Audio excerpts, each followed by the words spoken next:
The U.S. Navy is about to become the U.S. Air Force. Aircraft carriers are about to become aircraft. Like the aircraft that take off from them, these aircraft carriers would take off to the skies as opposed to the seas. But for the same reason, to project the might of the U.S. Navy in the brightest colors. Uncommon as the concept of a flying aircraft carrier is, it isn't a new project and has actually been around since the time of the World Wars. And now, thanks to the advent of technology, they have received renewed attention, and the U.S. is once again aiming for revolutionary flying carriers. Flying carriers gaining attention at this time could be owed in large part to the complete dominance of American sea-based aircraft carriers today.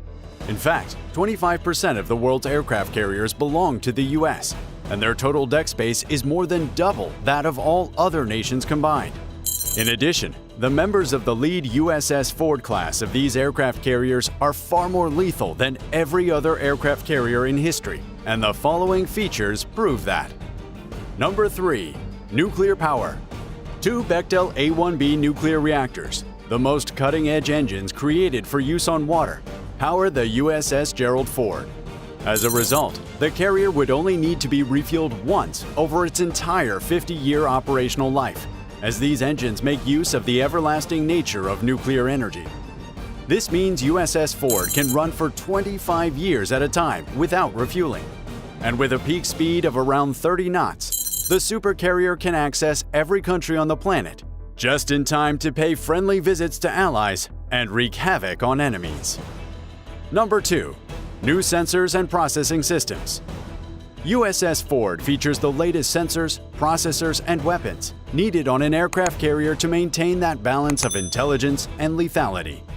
Unlike virtually every other aircraft carrier in the world, the USS Ford features a single system for both horizon and volume search in the form of the AN/SPY-3 multifunction radar for X and S-band active electronically scanned array. It remains the most advanced radar system from the U.S., with enough versatility to handle surveillance, air traffic control, missile communications, and spot targets from miles away. Number 1. American fighter jets and UAVs.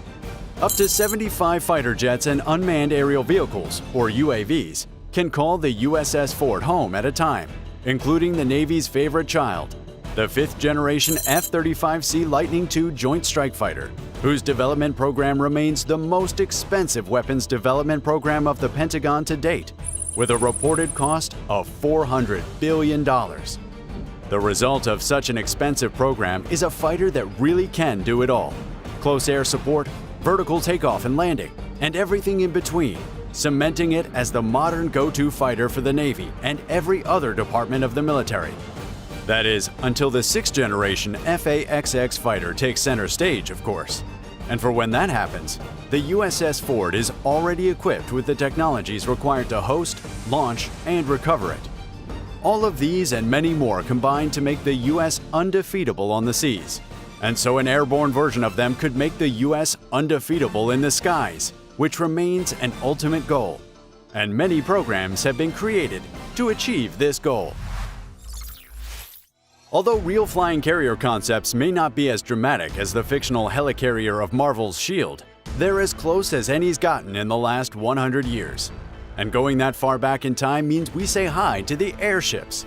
As far back as 1917, experiments were made with aircraft slung under airships, which we'll call microfighters. These hanging aircraft were there primarily to defend the airships. But as those airships went out of style, different flying carrier programs came to be, each unique in its own right. Boeing 747 Airborne Aircraft Carrier.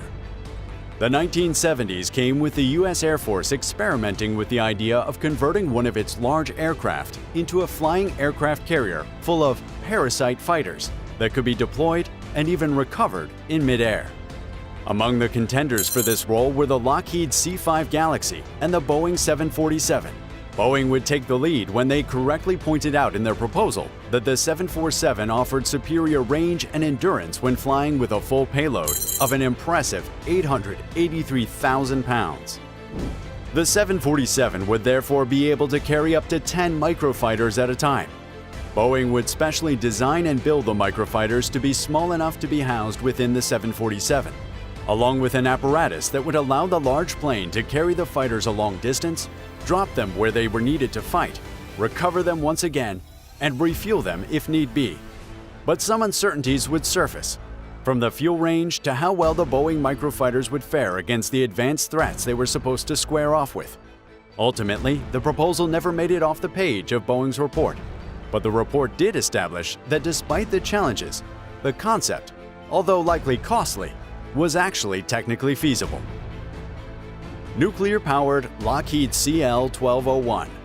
Lockheed, in staying true to their nature of pushing the limits, decided to go at a flying aircraft carrier the size of a traditional aircraft carrier.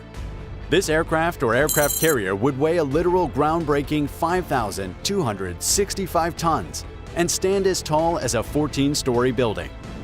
To get such a massive structure to fly, the design included a 1,120-foot wingspan with a 560-foot-long fuselage. That's the length of 2.5 Boeing 747s end to end. The Lockheed CL-1201 could, however, surprisingly be powered by only 4 huge turbofan engines, powered by regular jet fuel to an altitude under 16,000 feet. At this point, the nuclear energy from an onboard reactor takes over and powers the jet for 41 days straight without refueling or having to land for a second. In fact, the aircraft could maintain a Mach 0.8 cruising speed for this period and fly at around 30,000 feet up. This massive aircraft would have a crew of 845, be able to deploy 22 multi-role fighters, maintain a hangar bay for repairs, but would also likely cost billions of dollars and far too many labor hours to produce and maintain, which must have contributed to why the aircraft never made it past the proposal stage. But its concept to this day stands as a historical anomaly that continues to inspire renewed attention from the world. The B-36 Peacemaker. The B-36 Peacemaker strategic bomber was another aircraft intended to be upgraded to carry microfighters to launch. Its microfighters would be the McDonnell F-85 Goblin, and it would house up to 4 of them. The B-36 was the ideal pick this time in the 1950s, thanks to its massive size and weight. Its 230-foot wings would dwarf even those of the B-52 Stratofortress and cement the B-36 as one of the largest aircraft to ever take to the skies. Its weight comes in at an astonishing 410,000 pounds when fully loaded with fuel and up to 86,000 pounds of weapons. Despite all of these bragging rights, the B-36 would never fly an operational mission, as although it was desired to give the U.S. the capability of bombing Berlin efficiently, World War II would since have ended by the time it was ready. However, its massive size and range prompted the Air Force to consider its use as a flying aircraft carrier, but that too would not come into fruition as the advent of mid-air refueling dramatically increased the operational range of all varieties of aircraft and ultimately undermined the importance of the range of the B-36 Peacemaker. Lockheed C-130 Hercules. Away from the attempts of the 1900s, the U.S. has relatively recently been looking into a new flying carrier program. Since 2015, the United States Defense Advanced Research Projects Agency, or DARPA, has been investigating the prospect of using a modified Lockheed C-130 Hercules cargo aircraft to deploy and support Dynetics X-61 Gremlins unmanned aerial vehicles as microfighters. And on completing their missions, these microfighters are recovered using a proprietary air recovery method involving a drogue-like receptacle and docking technique. Testing is currently being conducted at Dugway Proving Grounds with International Air Response providing the contracted C-130A.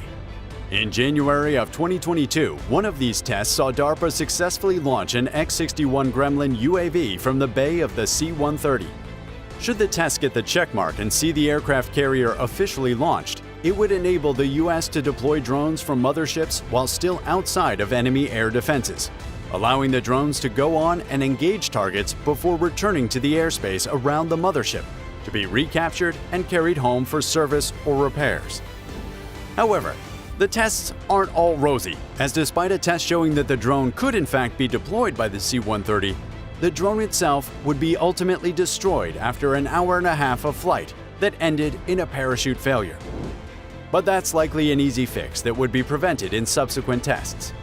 With that setback out of the way, the program would continue as planned, facilitate the rise of other similar programs, and ultimately gift the U.S. the power of a supercarrier in the sky to complement an already powerful fleet of aircraft carriers. And according to experts, this fleet of aircraft carriers and flying carriers would get even more powerful if you subscribe to this channel and give this video a like. Remember, this is according to experts, so kindly do so now.